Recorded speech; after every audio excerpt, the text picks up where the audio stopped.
So first of all, I would like to thank Bano IAS and team, who are my own friends here, for giving me such an opportunity to interact with you guys, the young minds, the young aspirants. Because today I would be sharing my experience that might be helpful for you. But at the same time, I would be learning from you guys as well, because it's always there to learn from young minds. So to begin with, let me first congratulate all of you, because you have crossed the biggest barrier in this journey, because many people tend to give up seeing the syllabus itself because it's very vast. In my case also, it happened similar, so I delayed my preparation. So you should be proud of yourself that you have decided to step into this journey and give your best and achieve this dream. And let me begin with a few statements about myself. I'm Hobism Devshree Devi. My first name is Devshree, and I was born and brought up in a very small village called Fubala in Manipur. It's a very beautiful village, and if you have read about wetlands in your syllabus, you must have heard about Loktak Lake. So my village is one of the fishing villages around that Loktak Lake. So you can relate like that. And I have done my schooling from Kendriya Vidyalaya Loktak Project Manipur. After completing my schooling, I did BTech from NIT Manipur. And since I did schooling and graduation from Manipur itself, I was having that feeling that I need more exposure, because what I learned from within my home state was more of a preconceived notion about the outside world. So I chose to take the placement offer which I got in my college placements. So I went to Bangalore and I worked as an IT engineer for a few years. After that, preparing for civil services was always in the back of my mind. I always wanted to become a civil servant, and it was inspired from what I saw my grandfather doing for my society. Gradually, I found the courage and confidence to start the preparation. I started my serious attempt on 2020, in 2020, and that was in RCA. RCA is where all of us belong to. Dave, Amisha, me, and Mudassir sir was also there to guide us there. This year, in 2023 attempt, I could reach to interview stage for the first time for CSE as well as Indian Fire Service. And fortunately, I could clear Indian Fire Service. Indian Fire Service was one of the top preferences I had since the beginning. So I'm very happy and satisfied I'll be joining the service. So this is brief about myself. And I want this interaction to be more interactive and bi-directional, so exchange of thoughts and opinions. But before that, let me give a brief idea about this exam. You all must be knowing about it because you have already started the preparation, right? So the exam as a whole, it has 3 stages. You all know that. That is prelims, mains, and interview stage. What mistake I did in initial stage was that I used to see those 3 stages in very separate spectrum. But if you think about it, your preparation has to go side by side for all those stages, 3 stages simultaneously. If you are prepared for prelims, you might be able to clear prelims in this attempt itself. But if you're not prepared for mains, it will be a dead end. You won't be able to get the mark to clear the cutoff. So, and as well as if you're able to clear mains as well, the interview stage is also a very exciting stage where you have to showcase your personality, right? So in this whole journey, you cannot develop your personality overnight or in few weeks. So in this entire journey, if you prepare this exam as if you're developing your values, your personality, then your interview will naturally go very well. Let me give my example. I had my previous attempts, I couldn't make it. But in every setback, I was able to bounce back. I learned to bounce back. And it made me more like humble, and it made me more aware of the things, that what are my strengths and weakness and all. So by learning from all those mistakes and working on it, I was able to give my best on the day of the interview. So I ended up getting average and one of the good scores in Indian Forest Service. So this is what I want to say. And if I have to say about how I prepared for prelims, then I started by studying the basics, NCERT. Since my background is engineering, I had very limited exposure about Indian economy, Indian polity. All these topics were very new for me. So I started from the basics. I read NCERTs. So I would suggest, if you are of similar kind of situation like mine, or any, if you want to score very well, then conceptual clarity is very important. For that, NCERT, I found NCERT very best, because it's not about facts and figures you learn from that book, but the stories you can relate to. When you read NCERTs, you don't have to, you not necessarily have to read it as if you have to mug up the facts, figures, or in events like that. You have to relate the story and internalize, because on the day of exam, what they are asking is all application based. Let me give you an example which I found in the latest prelims attempt. So in NCERT, there are themes. If you are aware of those books, any one of you are aware of their book called Themes, which has 3 parts related to Indian history, right? So I'm very fond of those books. In one of the part, there is a chapter which talks about a woman Nawab of Bhopal. So, what is the name? Can anyone of you remember? Some Sahjana Begum, I think. She was very interested in restoring the artifacts. So in that chapter, it tells that how she was associated with Western archaeologists in restoring the artifacts. So I found that very interesting because I could link to the story. I was not looking for the facts and figure. I was trying to understand what happened in the past and trying to internalize the incident, right? But since the story was very interesting, I found certain names in that chapter. That is Walter Elliot. That name represents an archaeologist. And in the prelims, they give certain certain personalities. And one of those personalities were Walter Elliot. And the question were, these personalities were whether historians, archaeologists, like that. Since I remember that chapter and I clearly remember reading Walter Elliot, I could attempt that question correctly.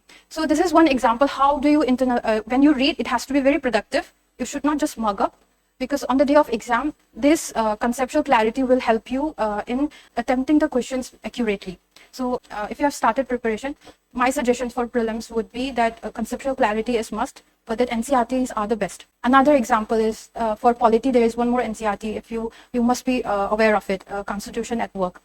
In that book, it is clearly explained on what does Indian liberty and secularism mean and how it differs from the Western concept, right? So that conceptual understanding won't be there in standard books like Lakshmikant. Lakshmikant, you will find lots of information, and that's a very good book for your preparation. But to understand the concepts, what is liberty, Indian idea of liberty and secularism, how it is different from other countries, that is very well explained in those NCRTs with examples, case studies. So that is one strategy I'm giving for prelims. And moving forward, what I found very useful was following newspapers religiously, because even though I was not able to read monthly magazines, I used to follow newspapers every day. And I used to note down if there are important things, I would note down, make short notes for it. And it was very useful in prelims because what they are asking is based on day-to-day events only, like for the preliminary examination as well as the main examination. So, and newspapers, if you're not able to understand what is being written in the newspaper, because initial days, even I struggle in understanding the editorials, the ideas the writers are expressing. So there are many channels which comes up with explained videos for the daily based newspaper articles. So you can refer those also. Another useful thing which was useful for me was that for current events, I used to watch documentaries, short documentaries, like 5 to 10 minute documentaries created by BBC India or Down to Earth.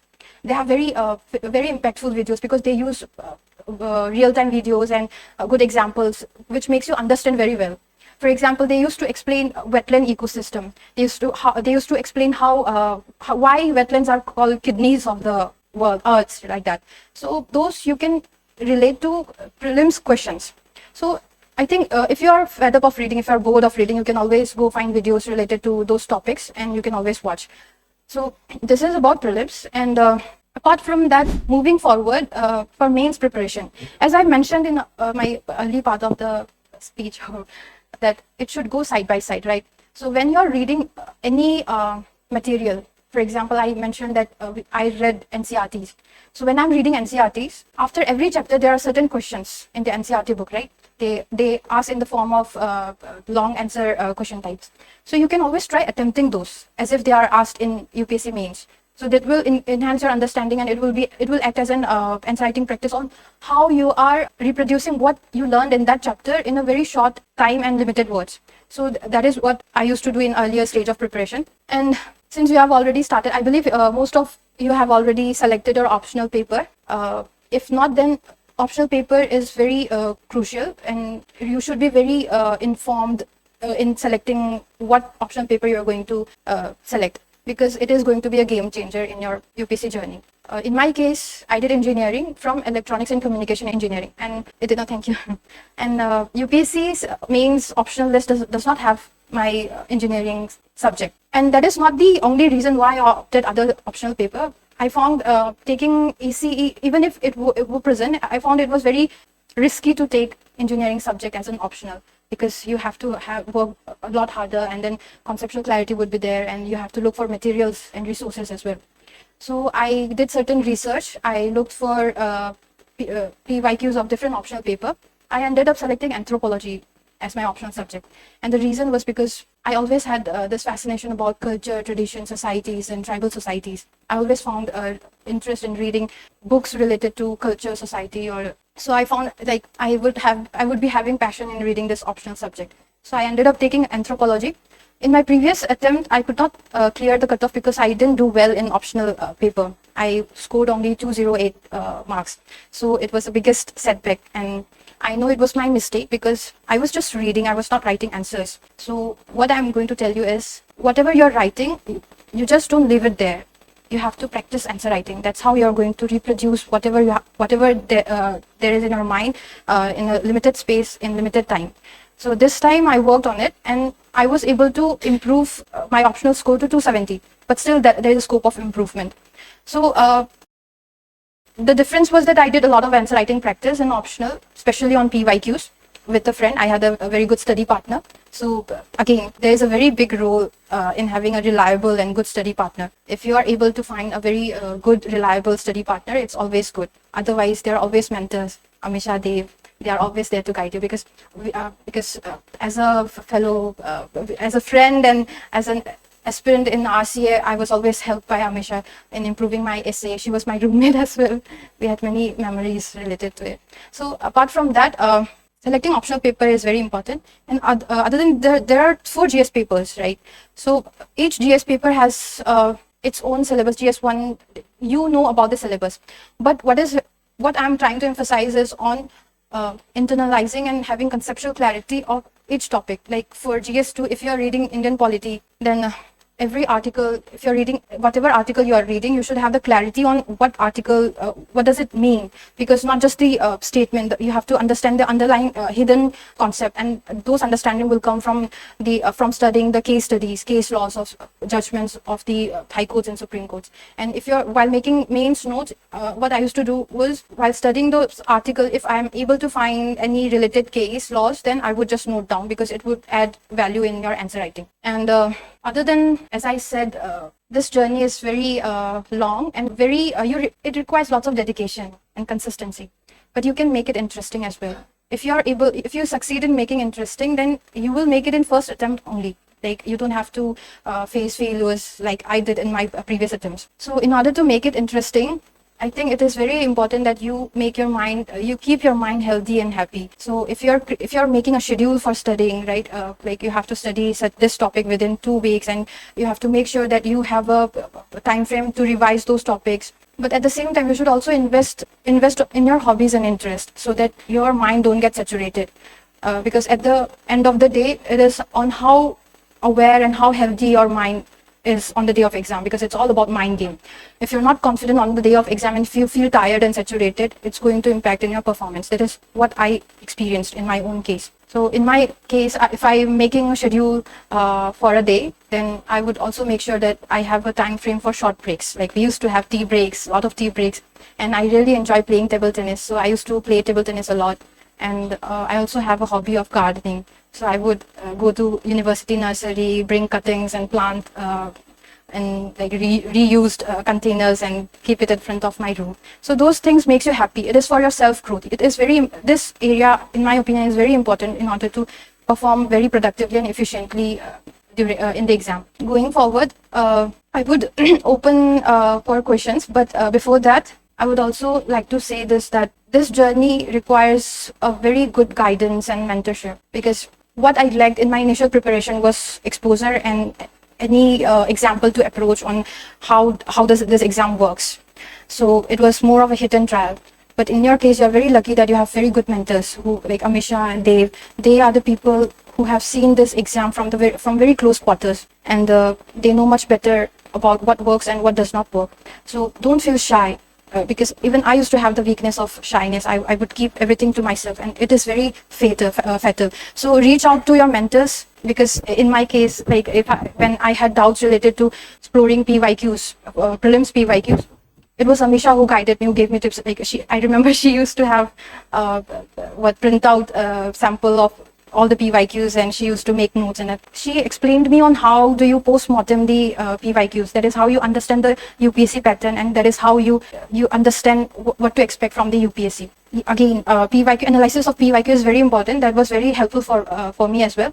And at the same time, essays also, I used to write essays, but I was very shy on showing it to anyone. I used to think, oh, no, it might mean it is not good, and I was very fearful of judgment of others, and that's very wrong. I was very lucky that Amisha was my roommate, and I used to show her my essays, and she would give me genuine feedback.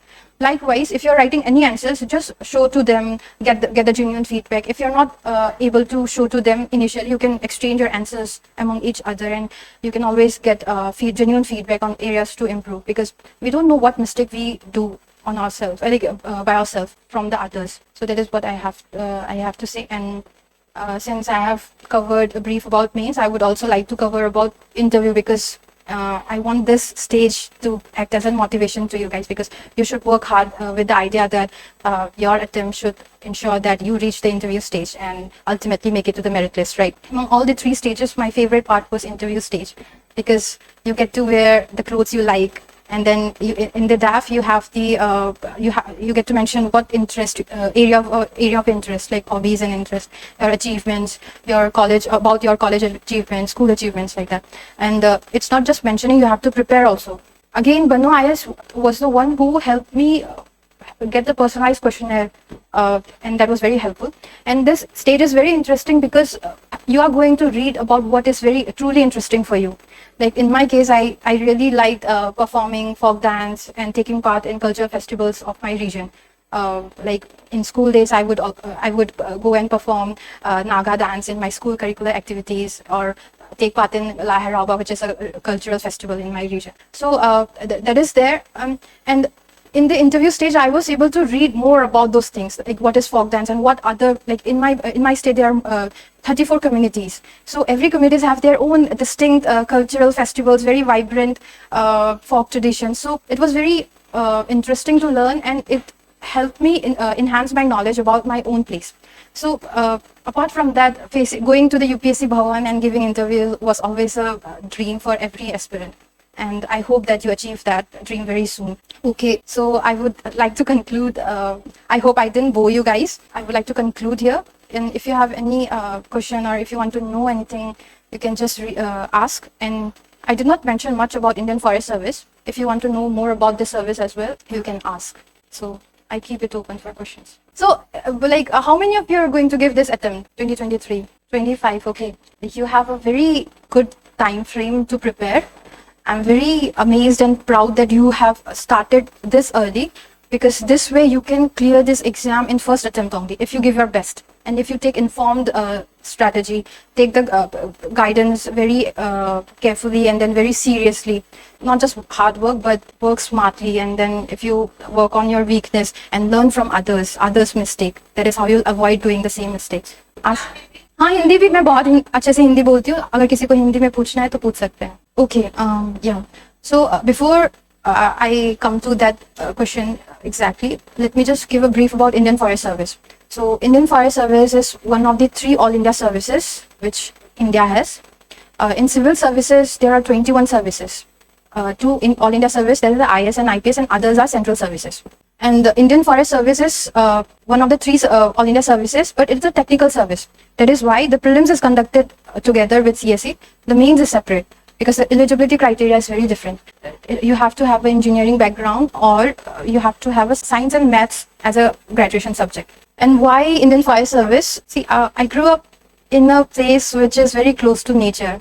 Like my village was is surrounded by hills, lake, rivers, lush green paddy fields.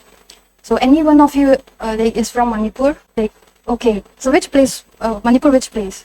Okay, I hope you have been to, have you heard about Phukala? Okay, so growing up, my socialization was such that I had very fond or the affection for nature and environment, and my interests are also associated with that. I really like exploring the nearby hills, trekking. That is also part of our culture festivals as well. And the idea that if I get to work as an IFS, my passion would be very much in sync to this service. and I would be able to work very close to nature, and I can contribute to conserve or preserve nature is something which motivated me in the preparation stage. And not only that, I used to think like, okay, if I get the service and if I am lucky enough and I get home cadre, then I can really work to conserve and preserve Loktak Lake. So with that mindset, it used to motivate. I used to have the self-motivation, and that is how I gave it. And now I have decided, because I just love the service. Okay, any other questions? Yes, you can ask any questions, like random things, some like related to the exam. I'm not. I used to be experienced like you, but you are a lot younger. That is the only difference. I started very late. Okay. Yes, thank you for asking that question. It's a very, I think, relatable question. Your name is Shipra, is it? Sajra, okay. So my shyness was from the very beginning, like maybe because I had very limited exposure, or I don't know why, maybe because of my socialization. So when I started working as an IT engineer in Bangalore, I was very shy and I used to stay quiet. That is where I realized the setbacks of not speaking up. Because you would be having the same idea, initiatives, but then your colleague would be saying it and you won't be saying it, and you would be missing out on that opportunity. How I overcame in that place was, like I told you, like I really enjoy playing table tennis. So in break times and after work hours, I used to go and play table tennis with those other colleagues. And it is through games and sports that I started having interaction with other people, because at least the interaction used to be in the area which I really liked. So I could overcome that shyness and speak out about table tennis. And that is how I started increasing my friend circle. And that is through that interaction and friend circle only, I was introduced to a book club.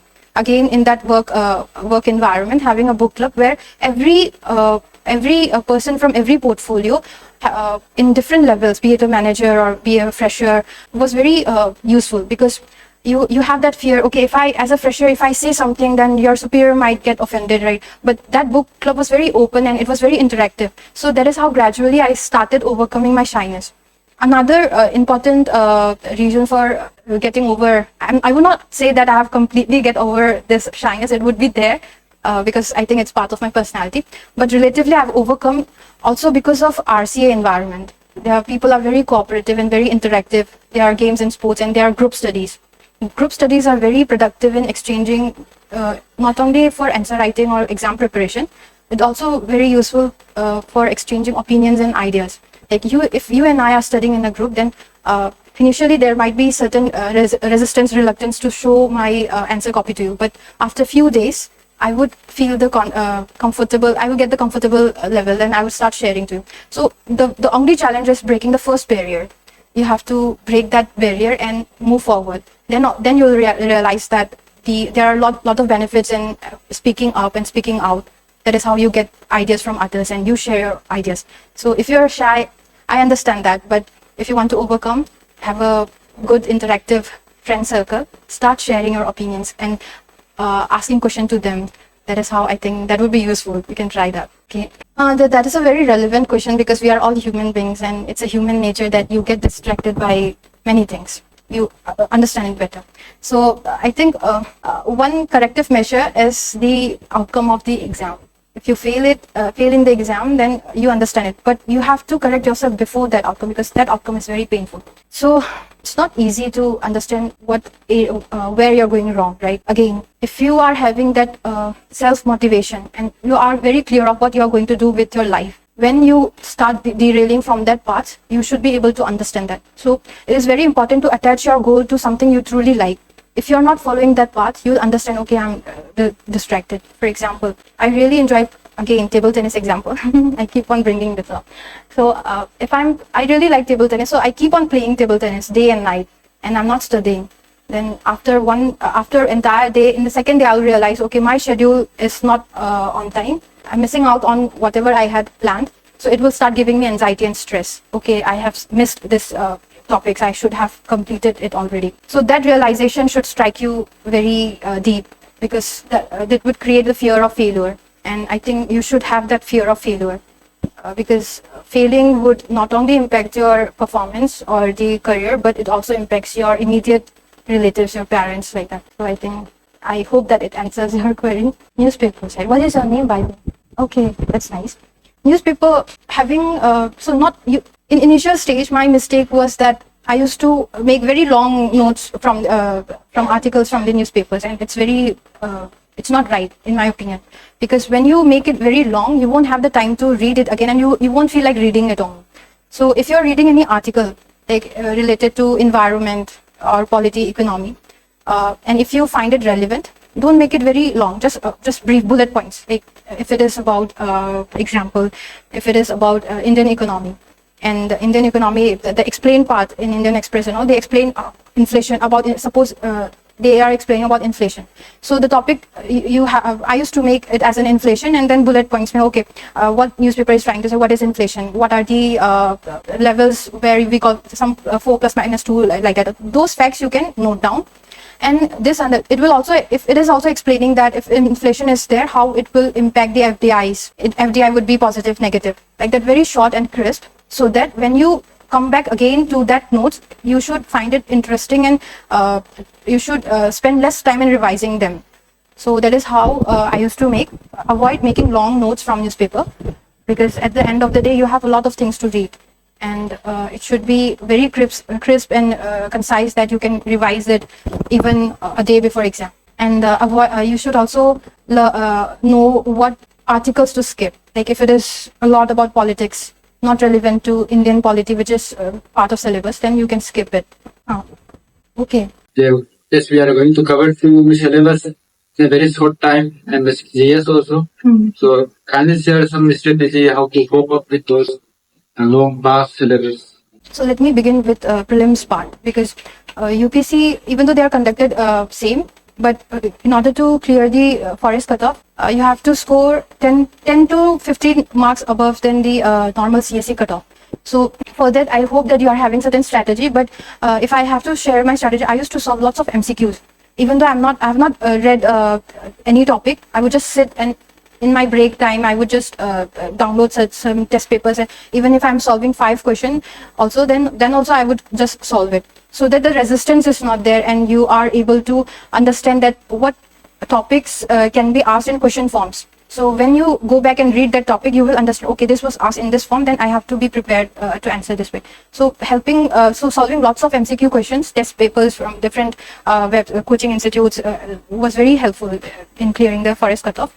And you are very much right when you're saying that it's very difficult after giving CSE exam to appear for forest mains, because you have very limited time and you have 2 new optional paper to cover. Like in my case, it was completely 2 new options. I took geology and forestry. So the reason for taking geology was entirely because it was very the syllabus was very short, and then the study material were readily available. And forestry, because it's very much related to Indian Forest Service, and that way I could understand what this service is all about, right? So covering the entire syllabus, what I did was I had a very good study partner again. So we used to share our load. Like if I'm covering a topic, then I would explain to him, and I would share my notes to him. And if he is covering another topic, then he would share that to me. That way, and if we are explaining to each other, it's more easier to understand. It was very useful. Other than that, we also referred to like only one source of study material. Like we did not reach out to the different sources, and because it limited our study materials. And if you are like forestry, there are YouTube videos available in YouTube from different coaching institutes. So you can always refer them. In my case, I referred Hornbill forestry notes. That was useful for me. And for GS, if you are preparing for CSE, we need not prepare it separately, because since I had written CSE this year, so I had a crisp and notes available for GS topics, which is relevant for forest. So I referred those. And as far as optional paper is concerned, it's very difficult to complete the entire syllabus, but many people do is they just give up without even trying. If you give it a try, and if you work it in a very smart way, and if you are lucky enough to get a study partner with same optional paper, I think it's very much doable. And you must be worried that new optional paper is very difficult to study, but forestry, and in my case forestry and geology, it was not difficult. It was I was able to read 2 cycle of the study materials, even though I did not cover entire keywords of the syllabus. But yes, we covered almost 80% in each optional paper. So it is doable, because since you have not started it, maybe it must be looking very vast and very difficult. But once you start, you will realize it is doable. The only thing you have to do is you should not give up after giving CSE. If you're appearing for both, and if you clear forest, obviously you will clear CSEs also. Many of my friends, what they do they would compromise CSE mains and focus for Indian Fire Service alone. That also you can do if you want to get a good rank and good cadre. So that this is a risk, but then Indian Fire Service is a very good service, worth taking risk. I hope it answers your query. Forestry, in my case, I referred Hornbill notes. My friend had those notes, so I xeroxed it, and then I'm not able to remember the material, but I'll share it to you. Okay. And then for geology, there were Principle of Geology by Bhangar. That very small book is there. So I refer that, and for other extra topics which are not found in that book, I used to go for Google search like that. And forestry, if you're not able to find notes like appropriately in hard copy form, you can always go to the YouTube. I think Hornbill channel has that recorded lecture videos. Initial phase में हमारा approach कैसा होना चाहिए, syllabus को लेके कैसे manage करना हमारे रूटीन को, तो फिर इसके अकॉर्डिंग अपने आप ही कैसे इवॉल्व करें. Okay, so are you undergraduate or you have graduated? Okay, first of all, preparation has to be very streamlined. It's very good that you asked this question. It has to be streamlined, and you are going to make it streamlined through syllabus. There is no exact syllabus in true sense for prelims. It's all open-ended, and most of the time you will feel like it's out of syllabus. The question, you don't know from where they are asking. But then the points they are mentioning in the prelims syllabus, like Indian polity, Indian art and culture, modern India, for those you have, as I mentioned, it's better to refer the standard books based on the syllabus only, and you have to not necessarily mug up the entire syllabus, but if you keep hard copy with yourself and keep reading the syllabus, you will get familiar with the syllabus. So next time when you read any article, you can remember, okay, art and culture point was there, then this article is relevant for my prelims, mains, like that. So you can refer that way. So understanding syllabus is very important, especially for mains. Like for optional paper, they are very clearly mentioned about each topic. Like for suppose my optional paper is anthropology, the syllabus has the very clear mention about the areas like society, culture, social institutions, thinkers, like that. So if you are reading and making notes based on that syllabus, then you will understand what not to read. Because when you read standard books for optional paper, like Peanut is there for physical anthropology, so it's a very bulky book. You don't have to read the entire book, but if you refer to that book through the points mentioned in the syllabus, then you will understand what to read and what not to read. So that is how you streamline your preparation and note making process. And what was another part of the question you asked? Okay, right. So the daily routine, when you are making a schedule or timetable or routine, don't give yourself like a lot of stress, and don't make it very strict and rigid, because when you make it very difficult to accomplish the task or plan you have decided to complete per day, and when you miss out on certain topics which you had decided to read, you will start having this anxiety and stress. Okay, I have missed out those topics, and again this burden will come that you have to read another set of topics which you had planned for the next day. So make a very flexible schedule. In my case, what I used to do was I used to decide, okay, in 2 days I have to complete spectrum for modern India. Not 2 days, like 5-6 days. Okay, so it's not possible to complete in 2 days. So 5-6 for first reading, 5 to 6 days you have to complete the spectrum book. So what I used to do, like every day I used to set a target that, okay, today I have to read at least 200 pages of spectrum book. So when you are doing segregating like that, it's easier to complete. But the entire day you should not sit and start reading only spectrum. If you want to make it more interesting, combine it with other subjects. Like you can combine it with Indian polity. Indian polity is like quite linked to modern India. So if you are when you are getting bored of reading 200 pages of spectrum, you can start reading Indian polity and some interesting articles, the topics which you find interesting. That's how you get out of that's how you give trick to your mind. Okay, you're reading something new and it becomes more productive. But at the same time, if after sitting for 3 hours you're not finding it productive and you're not feeling okay, whatever I'm reading, it's not getting into my head, don't stress yourself. Take a short break. It can be a short break for interaction with your friends. Like, okay, I read Modern India and this interesting thing happened in 19... You can always share this, because that is how you are storing this into a long-term memory once you say it out.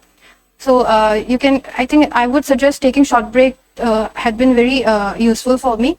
Like, I used to go for tea break, or I really enjoy watching documentaries or comedy short clips of comedy series. I used to watch that in YouTube if I'm finding it very difficult to understand what I'm reading. So schedule has to be very flexible in my opinion, but it should not be like you are being very lenient and just not reading anything. But give a achievable target per day. That way you would be happy. Like, when you go to bed, you will be, okay, I have completed my target today. I'm very happy, and you'll have a very good sleep. Good sleep is very important.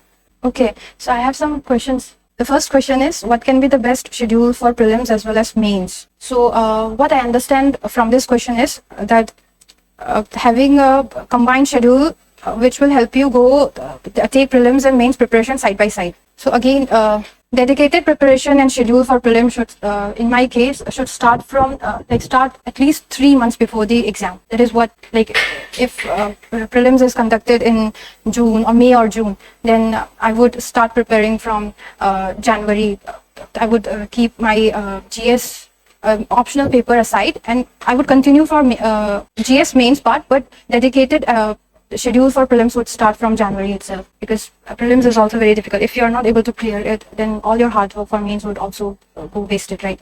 So that is there. And a year before that, like, you have lots of time, right? So again, having in my opinion, schedule is all about segregating the syllabus in daily basis, weekly basis, and monthly basis.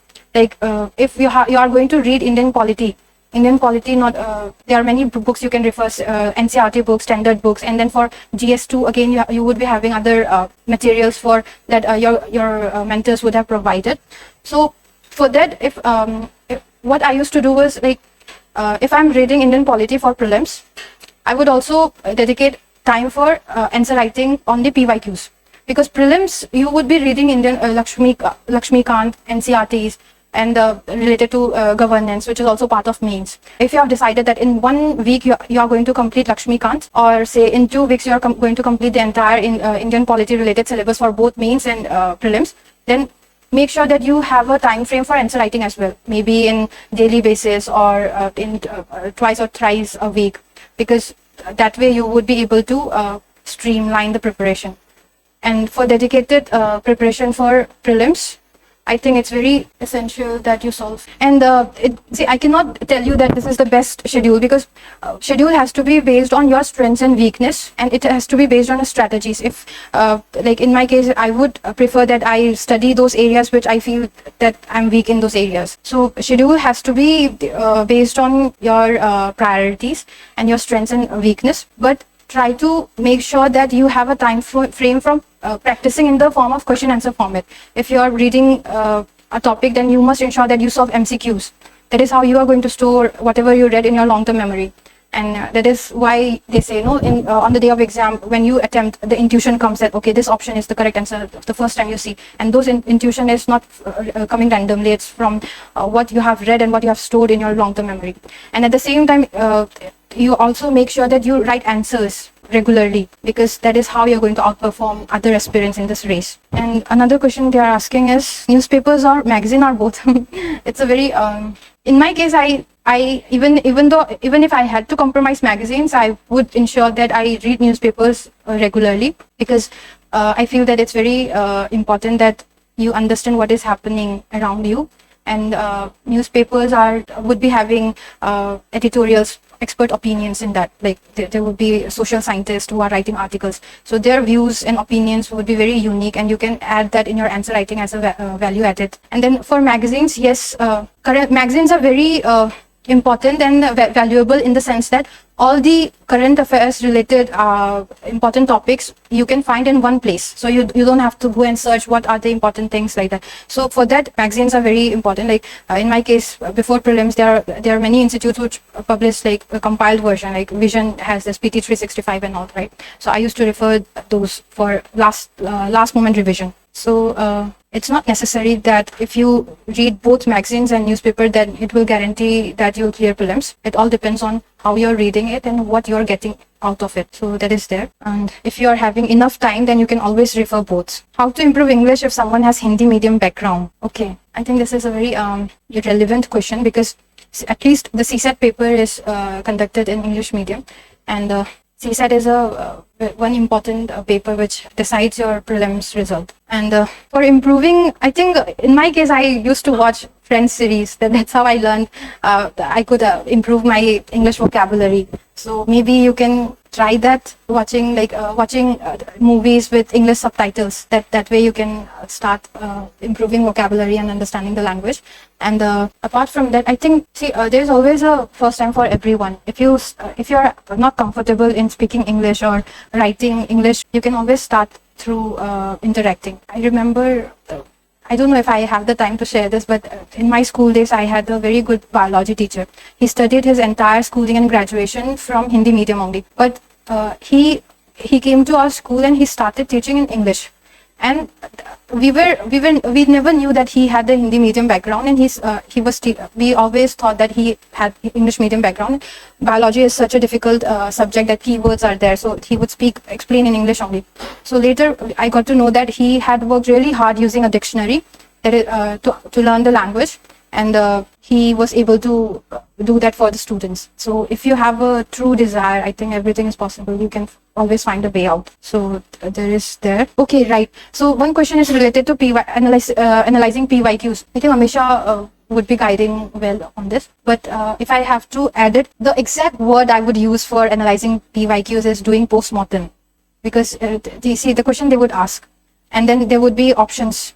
For example, if they are asking about certain words, ancient word, like ancient medieval word, if they are asking what does Deshmukh or Chauth means, right? You must have come across those terms. So they would be providing options.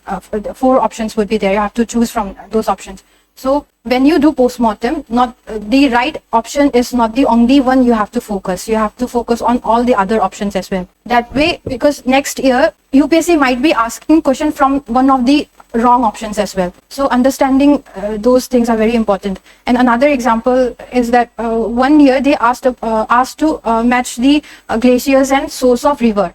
Right? Glaciers and region or something like that. Nubra, some glaciers. I think you would come across it. Next year, they asked particularly about that Nubra Valley and the source of glaciers and its direction. If you had done the postmortem about those glaciers, and if you have analyzed on map where those glaciers are and which rivers are having the source from those glaciers, you would have easily solved those next year question, because Nubra was part of one of the options in that question. So that is how you do the analysis. So it's not, when you attempt PYQs, you don't have to just try to find the correct answer. You have to understand the options as well, and what are the strategy you're using to eliminate those options, because that is how you're going to build up your own strategy. In my case, I used to follow elimination method. Okay, the one is asking whether we should read all the NCERTs in one go. I would not suggest reading all the NCERTs in one go, because it won't be productive. If your schedule is that you have to complete polity in 1 month with conceptual clarity, then you read all the NCERTs related to Indian polity. And if you have to complete Indian geography as a syllabus in 1 month, then read the related NCERTs of geography, India or world geography in that time frame, because that is how you are going to build the conceptual clarity. Then only you can look for other standard books. It will help you understand much better. They are asking to take online questions. Okay, again, it's not in we are all humans, and it's not in our capacity to mug up everything. They may ask anything, and there are many places to remember. What is the best way, in my opinion, is going through the maps and important locations again and again. You don't have to mug it up. It comes naturally to your mind. Let's say I would give 2 strategies. One strategy is getting familiarized with the important locations, and another strategy is, again, Amisha had shared this to me. I remember we used to make lots of acronyms. Like if you are going to, okay, I'll give you one example. If you want to remember name of countries around Mediterranean Sea, so मैंने क्या बनाया था crystal. So crystal CR for Cyprus Island, and then I for Israel. मतलब पता नहीं मुझे exactly याद नहीं है. I might be wrong factually, but then Syria, Lebanon. So this crystal acronym would cover entire those countries there. So this is how you make it more interesting and easy. Another thing was that I'm trying to give example how to use acronym for remembering the maps, right? In African continent, if you want to remember, that's just example. That is how you form the acronyms. That becomes more productive. So if you want to remember countries which are passed by, I think, equator, तो मैंने ऐसे याद किया था कि गाजर उगा के सोमालिया जाओ. So it's very interesting. Gajar for GA for Gabon, and Jerry is the old name of the Congo, which is 2 parts now. Republic of Congo, and then Uganda, Kenya, and then Somalia is there. So it makes very interesting. That is how you can find, make tricks to remember the mapping thing. That is another way. And the first way is always the familiarizing the area. If you look to the map again and again, then you will get to know, okay, what are the states which are passed by Tropic of Cancer, Tropic of Capricorn, like that. So I think these 2 strategies I can share. Newspaper. Okay, initial days, I used to take entire day because it's very, because you have to know what to read and what not to read. And initial days, I was also confused. And every article used to be very tempting. Okay, I should read this one also. It might be important, and this might be important. But again, like she had asked, you have to refer your syllabus. If you are aware, like what is being required in this exam based on the syllabus, you will know what to read and what not to read. So I think 1 hour is enough. Because but what I used to, in one of the pages, there is one bingo column, right? I used to solve that. So it would take me more time. But if you are doing those interesting things, it's okay. But I think reading the newspaper should not take more than 1 hour. Okay, any other questions? For that, I would have to share my story. Okay, I think I can share that. So I come from a village which did not had any officers, gazetted officers, at least in my that particular, we call it Laikai. So growing up, I was very close to my grandfather, and he is no more today, but he is not learned, but he used to have a very that kind of leadership quality, that he would work for the society, and he would create social institutions. In my language, those social institutions are called marup, like that would create a platform for everyone. Every member of the of each house of the village would take part and would discuss on what areas we can work for the development of the village as a whole. And my grandfather was very active in those kind of work, and he would offer our courtyard or our house to be the place where those discussions could happen. So as a child, I was very much interested in those things. I would sit in one corner of those gathering and I would listen. They would discuss on utility services, like the village need this kind of services, and we should how we should bring money for that, and how we should invest on that, and how we should make sure that the income is coming out of it. So those interesting things, those were the things which would give me interest rather than studying my class related textbook as a child. I think it is from there I had this dream that as a profession I want to work where I would having that public interface. That time I did not know what civil servant was. I did not have the example or exposure. But growing up, I got more awareness and then more exposure. And I think that is how I decided, okay, what I truly wanted to be is a civil servant. And that's how I started this journey. And as an Indian Forest Service IFoS officer, I think I would be able to realize that dream. So that is it.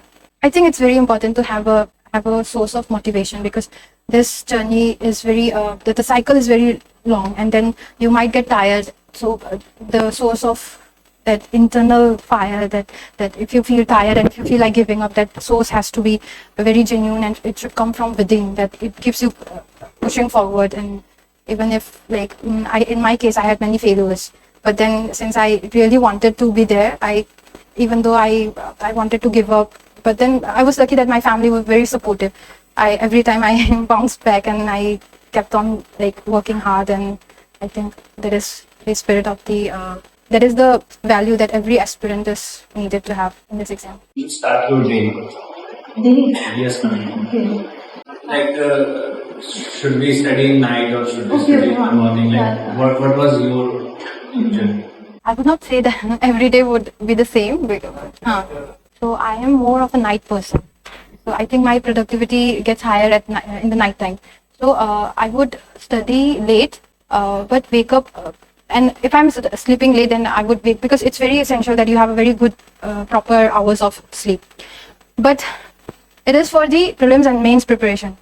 Like even if I'm waking up late, I would make sure that I have a very good food ready for the entire day.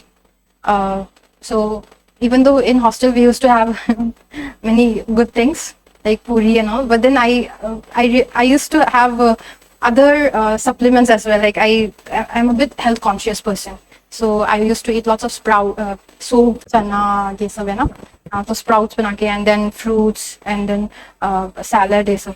Because I think it's very important that you keep yourself healthy as well physically. And but going forward, there were also times when I decided that I should wake early. During this, especially CSC mains, I used to sleep early and I used to wake early. And the reason for waking up early was because I wanted to do meditation and yoga, because I was having lots of anxiety and stress related to the exam pressure. And I thought like doing yoga was going to be helpful. So for that, again, she used to be my yoga partner, because we have been there together in RCS. So I keep on mentioning her.